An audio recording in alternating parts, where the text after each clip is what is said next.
Good morning, students. Welcome into the online classroom of Optional English. I, Professor Malini Adhav, is going to teach you this subject.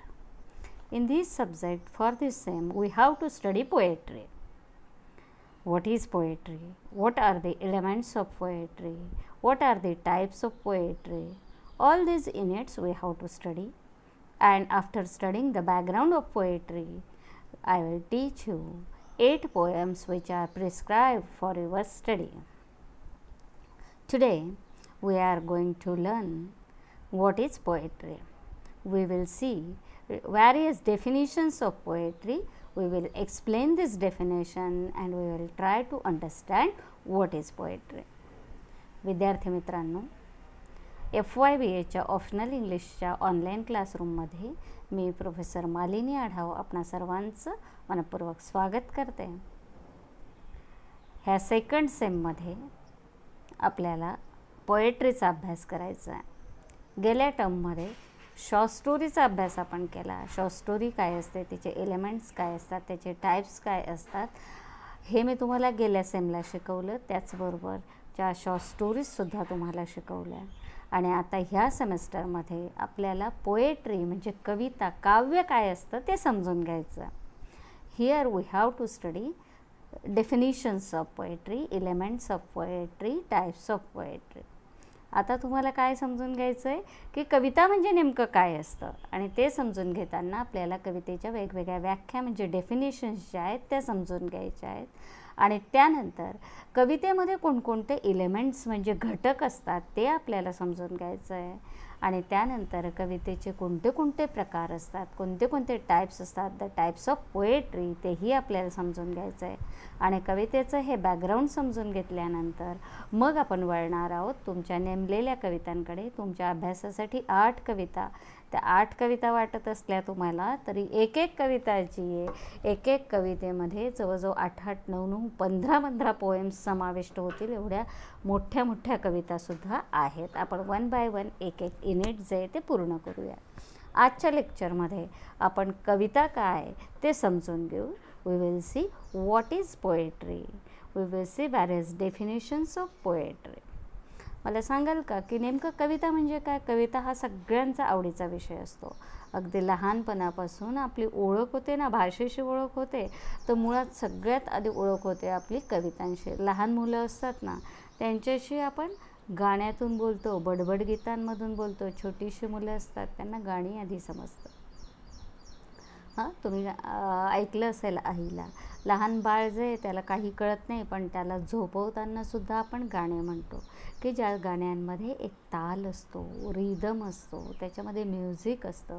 शब्दांची रचना अशी केलेली असते ना की त्याच्यातून संगीत निर्माण होतं, म्युझिक क्रिएट होतं. तर हे जे काव्य आहे याचा मानवी जीवनाशी अतिशय घनिष्ठ संबंध आहे. का? कारण आपल्या भावना ज्या आहेत त्या आपण कवितेतून चांगल्या प्रकारे व्यक्त करत असतो. जेव्हा जेव्हा माणूस भावनाशील असतो, त्याचं मन संवेदनशील असतं, तेव्हा तेव्हा त्याचे शब्द जे ते कवितेच्या माध्यमातून व्यक्त होत असतात. तर ही कविता जी आहे ती आपल्याला अतिशय जवळची आहे. पण जेव्हा आपण त्याचा व्याख्या करायचा प्रयत्न करतो किंवा एका फॉर्म्युल्यामध्ये मांडायचा प्रयत्न करतो ना, त्यावेळी ते अतिशय कठीण जातं. It is easy to understand what is poetry, but it is very difficult to define poetry. की कविता काय ते समजून घेणं, समजणं सोपं आहे, परंतु तिला एखाद्या सूत्रामध्ये बांधणं, तिची व्याख्या करणं ही गोष्ट मात्र कठीण आहे. तरीसुद्धा वेगवेगळ्या कवींनी कवितेची व्याख्या करायचा आपापल्या परीने प्रयत्न केला आहे. आणि त्या वेगवेगळ्या व्याख्यांमधून कवितेचं नेमकं स्वरूप काय, कविता म्हणजे नेमकं काय, हे पण तुमच्या लक्षात येईल. तर कवितेच्या सगळ्या व्याख्या करताना सगळ्यात फेमस आणि आधी आपल्या लक्षात येते ती व्याख्या आहे विल्यम वर्ड्सवर्थ यांची. विल्यम वर्ड्सवर्थ हे इंग्रजीतले अगदी प्रसिद्ध असे कवी आहे. He is a nature poet and he is the founder of the romantic रिव्हायवल.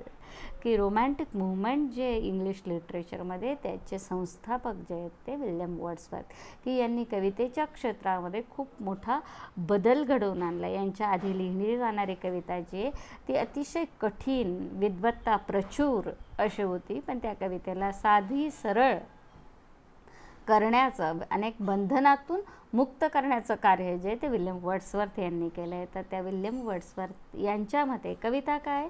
What is poetry? According to William Wordsworth, poetry is a spontaneous overflow of powerful feelings recollected in tranquillity. काय आलं का लक्षात? Poetry is a spontaneous म्हणजे उत्स्फूर्त, आपोआप बाहेर पडणारा, overflow म्हणजे भरून वाहणं, ओसंडून वाहणं. आपण ज्याला धबधबा म्हणू शकतो. धबधबा कसा असतो की अगदी पाणी ओसंडून वाहत असतं. वरचे पाण्याची टाकी बघा, ती पण फुल भरली ते की भरून व्हायला लागते, त्याला काय म्हणतो आपण? Overflow. So what is poetry? Poetry is A overflow. की पोएट्री हा ओव्हरफ्लो आहे, पण कसा आहे तो? स्पॉन्टॅनियस, आपोआप होणारा उत्स्फूर्त असा ओव्हरफ्लो आहे. पण कसला? ऑफ पॉवरफुल फिलिंग्स, की पॉवरफुल, की ज्या खूप प्रभावी अशा आहेत. फिलिंग्स म्हणजे इमोशन्स, आपल्या भावना, की प्रभावी भावना की ज्या मनामध्ये आपण दाबू शकत नाही, त्या प्रभावी भावना आपोआप व्यक्त होणं. प्रभावी भावना आपोआप शब्दातून व्यक्त होणं, याला म्हणायचं कविता. की जेव्हा आपल्या भावना आपल्या मनामध्ये आपण दाबून ठेवू शकत नाही, त्या शब्दांच्या माध्यमातून आपोआप व्यक्त होतात, आपल्याला त्या आपोआप शब्द सुचतात आणि कविता बाहेर पडते. त्याला आपण काय म्हणू शकतो? Poem. Poetry is a spontaneous overflow of powerful feelings, की कविता हा आपल्या प्रभावी अशा भावनांचा उत्स्फूर्त असा धबधबा असतो. आणि कसा आहे तो? Recollected in tranquillity. रिकलेक्टेड म्हणजे पुन्हा आठवणे. ट्रँक्विलिटी म्हणजे मनशांती, की जेव्हा आपण शांत असतो ना, तेव्हा आपण पुन्हा सगळ्या गोष्टी आठवत असतो. तर कविता कसं आहे की कविता असं तुम्ही कागद, वही, पेन धरून बसा आणि सांगा की नाही मला आता कविता करायची, तर लगेच कविता सुचेल का तुम्हाला? नाही शकत. की कविता ही कधीतरी आतून स्फुरत असते आणि त्यावेळी जेव्हा कविता तुम्हाला सुचते त्याच वेळी तुमच्याजवळ पेन असेल का, कागद असेल का? नसेल. जर समजा तुम्ही एखाद्या ठिकाणी डोंगरावर फिरायला गेला आहे, छान सगळीकडे फुलं फुललेली आहेत, छान मस्त वातावरण आहे, तेव्हा तुम्हाला वर्ड्सवर्थची आठवण आली आणि एखादी कविता सुचली, तर त्यावेळी तुमच्याजवळ कागद पेन नसेल, मग काय करणार तुम्ही? तर ते जे सुचलेलं असेल ते मनात तुम्ही साठवत असणार. घरी आले समजा आणि त्यावेळी सगळ्या पाहुण्यांचा गोंधळ चाललेला आहे किंवा काहीतरी दुर्घटना घडलेली आहे, तर त्यावेळी तुम्ही ती कविता लिहू शकतात का? नाही लिहू शकत. तुम्ही घरी आल्यानंतर जेव्हा शांत स्वस्थ बसतात, तर तेव्हा तुम्ही ते क्षण पुन्हा आठवतात की जेव्हा तुम्हाला ती कविता सुचली होती आणि मग ते सगळं तुम्ही कागदावर लिहून काढतात. म्हणजे कविता काय? Poetry is a spontaneous overflow of powerful feelings recollected in tranquillity, की उत्स्फूर्त भावनांचा मनात वाहणारा धबधबा किंवा ओसंडून वाहणारा प्रवाह, ज्याला आपण शांततेत पुन्हा एकत्र करत असतो, पुन्हा मांडत असतो. ही जी गोष्ट आहे त्याला म्हणायची कविता. काव्य म्हणजे मनात ओसंडून वाहणाऱ्या भावनांचा शांततेत, मनशांतीत एकत्रित केलेला प्रवाह म्हणजे काव्य होय. हे कोणाचं म्हणणं आहे? William Wordsworth. तर आता ह्या डेफिनेशनमधून काय कळलं तुम्हाला?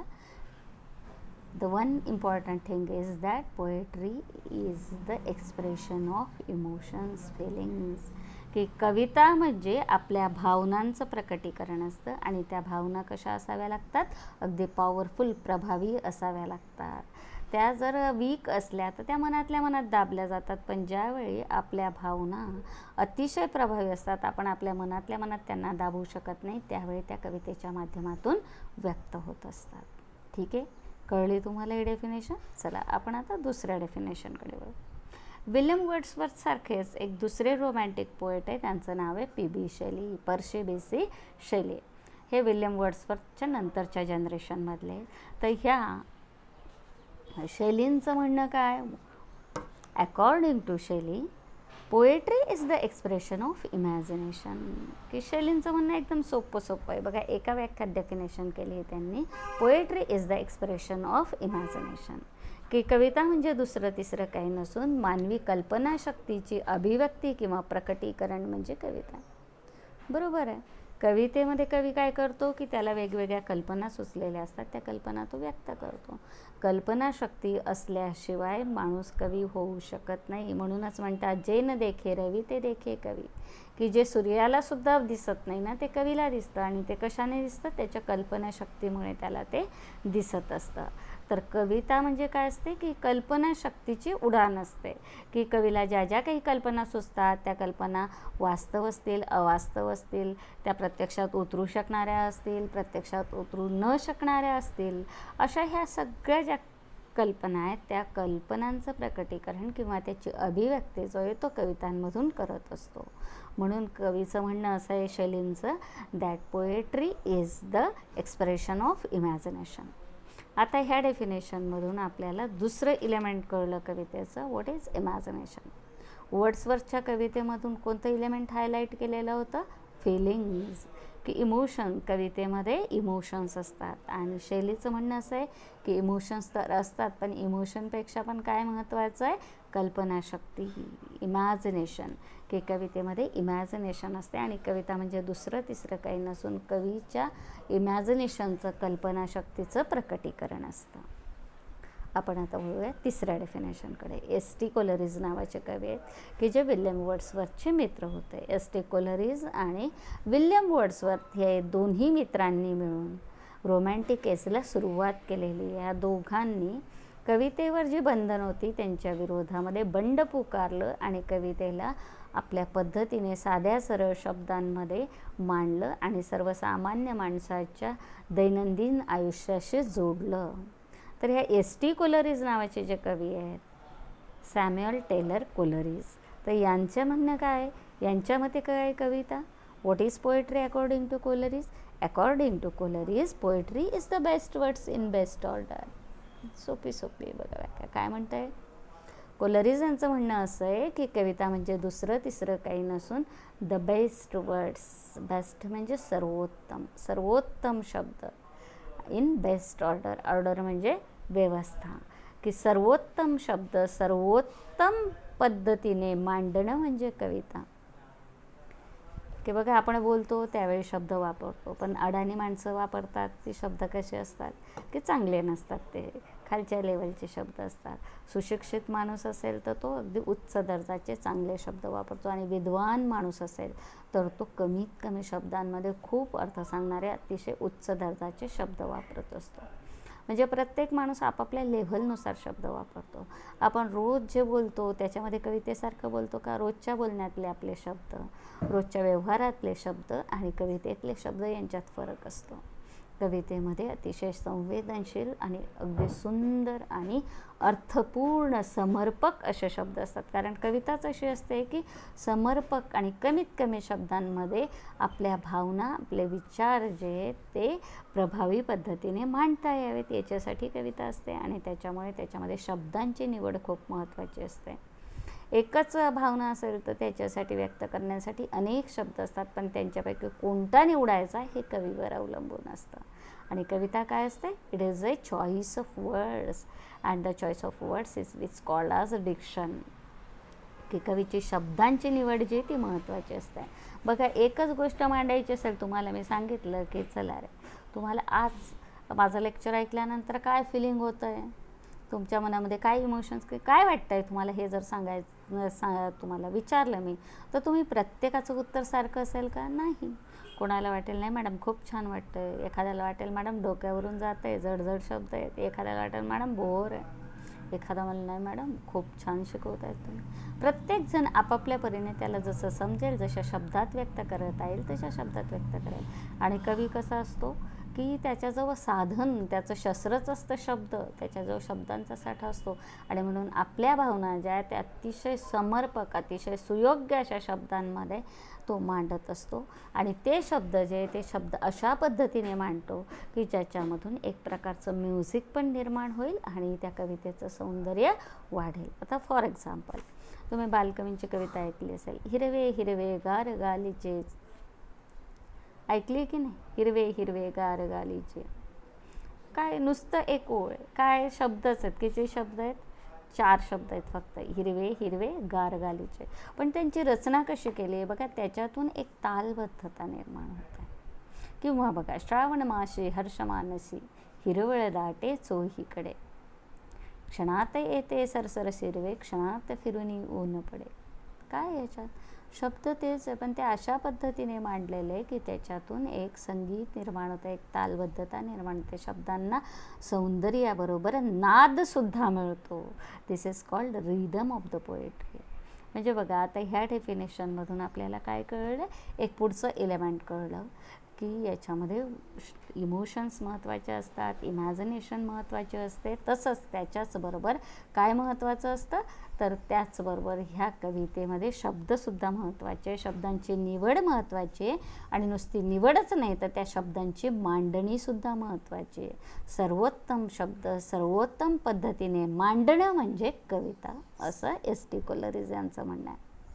कोलरिज यांनी आणखी एक डेफिनेशन केली पोएट्रीची. काय म्हणतात ते? Poetry is the antithesis of science. Antithesis म्हणजे विरोधी.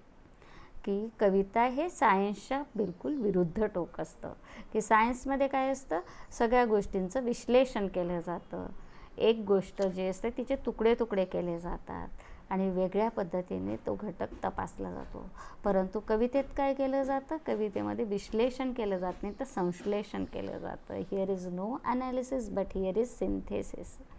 की एकच गोष्ट असते, ती अनेक गोष्टी त्याला जोडल्या जातात. म्हणजे इथं निसर्गाचं सौंदर्य असेल तर त्या निसर्गाच्या सौंदर्याला कवीची भावना जोडली जाते, मानवी भावना जोडली जाते, मानवी बुद्धी जोडली जाते आणि अनेक गोष्टींचं एकत्रीकरण करून ते मांडलं जातं. फॉर एक्झाम्पल, एखादं फूल असेल, गुलाबाचं फूल असेल, तर एखादा सायन्सचा विद्यार्थी असेल ना, तर त्याचं वर्णन करायला सांगितलं तर तो काय करेल की त्या फुलाचा रंग कसा, सुगंध कसा, पाकळी कशी असते, त्याची रचना कशी असते, केसर किती, श्री केसर किती वगैरे सगळ्या वैज्ञानिक बाजू एक एक सगळा त्या सौंदर्याचा पार विचका करून टाकेल तो. पण तेच जर एखाद्या आर्ट्सच्या विद्यार्थ्याला सांगितलं की गुलाबाच्या फुलाचं वर्णन कर, तर त्यावेळी त्याला त्या गुलाबाच्या फुलातलं सौंदर्य दिसेल, त्याच्यातली नाजूकता दिसेल, त्याच्यातला फ्रेशनेस दिसेल, त्याच्यातला सुगंध त्याला जाणवेल. आणि एवढंच नाही, तर मानवी जीवनातलं जे जे काही सौंदर्य, जी जी सुंदरता आहे, जी जी कोमलता आहे, ती तो त्या फुलाशी जोडेल. तर ही आहे काय, poetry it is the antithesis of science. की सायन्स हे विचार करण्याची एक पद्धत आहे आणि त्याच्या विरुद्ध टोक असतं पोएट्री. पोएट्री ही मानवाची विचार करण्याची, भावना व्यक्त करण्याची एक टोकाची पद्धत असते. दोघांमध्ये खूप मोठा फरक असतो. Having for its immediate object pleasure not truth. आणि कवीचं म्हणणं असं आहे की कवितेचं इमिजिएट ऑब्जेक्ट म्हणजे उद्देश, की कवितेचा उद्देश काय असतो, प्लेजर नॉट ट्रूथ. की आनंद देणं हा कवितेचा तत्कालीन उद्देश असतो. ट्रूथ हा सुद्धा कवितेचा उद्देश असतो. की मानवी जीवनातलं सत्य सांगणं हा कवितेचा पर्पज आहे, उद्देश आहे. परंतु जेव्हा कवी सांगतो तेव्हा ते सगळं सत्यच सांगतं का? बऱ्याचदा काय ना, की त्या गोष्टी त्याच्या कल्पनेतून उतरलेल्या असतात. म्हणून बघा, सायन्स जो आहे ना, ते सत्य मांडायचा प्रयत्न करतं, त्याच्यासाठी ते प्रयोग करतं आणि प्रयोगातून ते सत्य सिद्ध करतं. परंतु पोएट्रीमध्ये काय असतं की याच्यामध्ये सत्यापेक्षा आनंदाला महत्त्व दिलेलं असतं. की सत्याच्या पलीकडे जे दिसतं आहे ना, त्याच्या पलीकडे जाऊन बघण्याची ताकद जी आहे ती कवितेमध्ये असते. आणि म्हणून S.T. कोलरिज यांचं म्हणणं असं आहे, what is poetry? Poetry is the antithesis of science and poetry does not present the truth but its immediate object, it is pleasure not truth. की कवितेचा तत्कालीन उद्देश, की पहिला उद्देश काय असतो, आनंद देणं, सत्य सांगण्यापेक्षा आनंद देणं हे पहिलं कवितेचा उद्देश आहे. आणि तेच त्या कवितेतून मांडलेलं असतं. आणि म्हणून कविता जी आहे त्याच्यामध्ये आनंद जो आहे तो महत्त्वाचा असतो. The next definition, doctor Johnson नावाचे एक क्रिटिक आहेत, त्यांचं म्हणणं काय, According to Johnson, poetry is a metrical composition that it is the art of uniting pleasure with truth by calling imagination to the help of reason. बघा, आपण पोएट्रीच्या definition बघताना एक एक स्टेप पुढे जातो आहे. पहिली वर्ड्सवरची डेफिनेशन बघितली, त्याच्यात फिलिंग याला हे जे इलेमेंट आहे त्याला हायलाईट केलेलं आहे. दुसरी जी डेफिनेशन बघितली शेलींची, त्याच्यामध्ये इमॅजिनेशन हे इलेमेंट हायलाईट केलं आहे. एस.टी. कोलरिज यांची थर्ड डेफिनेशन जी बघितली, त्याच्यामध्ये words, choice of words and order of words ह्याला हायलाईट केलेलं आहे. त्याच्यानंतर वर्ड्सविथची चौथी डेफिनेशन जी बघितली, त्याच्यामध्ये पोएट्रीचं ऑब्जेक्ट काय, प्लेझर, की पोएट्री गिव्स प्लेझर, हे हायलाईट केलेलं आहे. त्यांचं म्हणणं असं आहे की कवितेमध्ये सत्यापेक्षा आनंदाला महत्त्व आहे. आणि आता तोच धागा पुढे घेऊन आपण डॉक्टर जॉन्सनच्या व्याख्येकडे वळणार आहोत. याच्याकडे त्यांनी ह्या व्याख्येमधून एक इलेमेंट की जो आतापर्यंतच्या डेफिनेशनमध्ये आपण डिस्कस केलेलं नाही आहे, ते इलेमेंट त्यांनी हायलाईट केलेलं आहे. आणि जे एस.टी. कोलरिज ट्रूथ याच्याबद्दल बोलत आहेत ते पण आपण पुढे जाऊन बघणार आहोत. What is poetry according to doctor Johnson? Poetry is a metrical composition. Johnson यांचं म्हणणं असं आहे की पोएट्री हे मेट्रिकल कॉम्पोजिशन आहे. आता कॉम्पोजिशन म्हणजे काय? रचना. कविता काय असते? रचना असते. कसली रचना असते? शब्दांची रचना असते. पण ही रचना कशी असते? मेट्रिकल. मेट्रिकल म्हणजे मीटरमध्ये केलेली. तर मीटर म्हणजे काय? तुम्ही कापड मोजतात ते मीटर काय? 1 मीटर, 2 मीटर, 3 मीटर किंवा अंतर मोजतात ते नाही. कवितेचं मीटर वेगळं आहे. कवितेत जसं कापड मोजण्यासाठी तुम्ही मीटर हे परिमाण वापरतात ना, तसेच कवितेची लांबी मोजण्यासाठी सुद्धा मीटर वापरलं जातं, ज्याला मराठीमध्ये आपण वृत्त असं म्हणतो. तुम्ही मराठीत जेव्हा व्याकरण शिकला आहेत 9वी-10वीमध्ये त्यावेळी वृत्त शिकलेले आहेत. तर ह्या वृत्तांना इंग्लिशमध्ये मीटर असं म्हटलं जातं. की एका कवितेच्या एका ओळीमध्ये किती शब्द असावेत आणि त्या ओळींची लांबी किती असावीत याचे वेगवेगळ्या प्रकारे रचना केलेली असते. त्याच्यामध्ये कुठे ट्रेस असावा, कुठे नसावा याच्यानुसार वेगवेगळे मीटर म्हणजे वृत्त असतात. आणि त्या वृत्तांमध्ये केलेली जी रचना असते त्या रचनेला कविता असं म्हणतात. आता वृत्तांमध्ये जेव्हा कविता केली जाते ना, तर त्यावेळी त्याच्यामध्ये एक प्रकारची तालबद्धता असते, की एक ट्रेस साऊंड असेल, दुसरा अनट्रेस असतो, तिसरा ट्रेस असतो, चौथा अनट्रेस असतो. याच्यामुळे एक तालबद्धता जी आहे, रिदम जो आहे तो त्याच्यामध्ये क्रिएट होत असतो. तर अशी रिदमिक कॉम्पोजिशन असेल, मेट्रिकल कॉम्पोजिशन असेल तर त्याला कविता म्हणायचं असं जॉन्सन यांचं म्हणणं आहे. म्हणजे बघा, आतापर्यंत आपण फिलिंग बघितलं, इमॅजिनेशन बघितले, वर्ड्स बघितले, पण आता त्यांनी चौथं इलेमेंट टाकलं आहे की कविता जी आहे बघा, आपण प्रोज आणि पोएट्री यांच्यामध्ये मुख्य डिफरन्स जो आहे तो कसा करत असतो की प्रोज जे आहे त्याच्यामध्ये रिदम जो आहे तो इरेग्युलर असतो आणि पोएट्रीमधला रिदम जो आहे तो रेग्युलर असतो, कारण poetry is a metrical composition. प्रोजमध्ये बोलताना आपण मेट्रिकल कॉम्पोजिशन नसते, वृत्तामध्ये त्याची रचना करत नाही, पण कवितेच्या ओळींची रचनाची वृत्तामध्ये केलेली असते. प्रत्येक ओळ सारखे याची असते. त्याच्यामध्ये शब्दांची लांबी कमी जास्त असली तरी त्याच्यातले सिलॅबल्स जे आहेत त्यांची संख्या सारखी असते. हे मीटर हे एलिमेंट मी तुम्हाला नंतर एक्सप्लेन करेन. आणि पुन्हा काय म्हणतायत ते? Poetry is a metrical composition, एवढं लक्षात घ्या. आणि त्यानंतर ते म्हणताय that it is the art of uniting pleasure with truth by calling imagination to the help of reason. की पहिली गोष्ट की आता जे एस.टी. कोलरिजने मांडलेलं होतं की कवितेमध्ये सत्य महत्त्वाचं नाही, truth is not important, pleasure is important, but doctor Johnson says that both these things are important and in poetry truth it is combined with pleasure, pleasure it is combined with truth. की truth आणि pleasure हे दोन वेगवेगळ्या गोष्टी नाही आहे. आनंद तर मिळवायचा आहे, परंतु त्याच आनंदाला आपल्याला सत्याशी सुद्धा जोडायचं आहे. आणि कविता काय असते? It is the art of uniting pleasure with imagination, uniting pleasure with truth. की कविता ही अशी कला आहे की ज्याच्यामध्ये आनंद हा सत्याशी जोडलेला असतो. मानवी मनाचा आनंद मानवी जीवनातल्या सत्यांशी जोडलेला असतो. आणि तो कशा पद्धतीने जोडला जातो? By calling imagination to the help of reason. की याच्यामध्ये इमॅजिनेशनला, आपल्या मानवाच्या कल्पनाशक्तीला, माणसाच्या रिझनिंग पॉवर, रिझन म्हणजे कारण नाही बरं, रिझन म्हणजे आपली बुद्धी.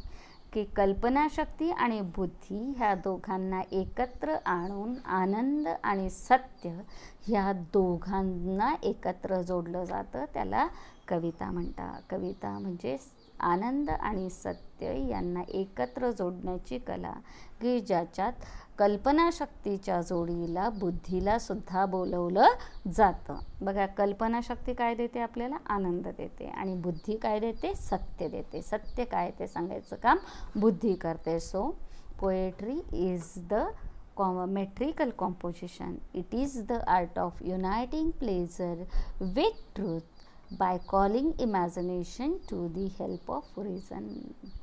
की कविता ही वृत्तात्मक रचना असते आणि कविता हे आनंद आणि सत्य यांना एकत्र जोडण्याची कला असते, ज्यात कल्पनाशक्तीला बुद्धीच्या मदतीला बोलावलं जातं आणि जीवनातला सत्य शोधलं जातं आणि आनंद पण शोधला जातो.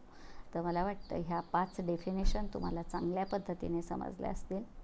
पुढच्या लेक्चरमध्ये आपण आणखी काही डेफिनेशन ह्या क्लिअर करू आणि त्याच्यामधून तुम्हाला वेगवेगळे जे एलिमेंट्स आहेत पोएट्रीचे ते कळत जातील.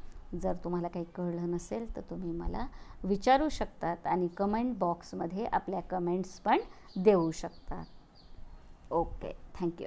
We will stop here.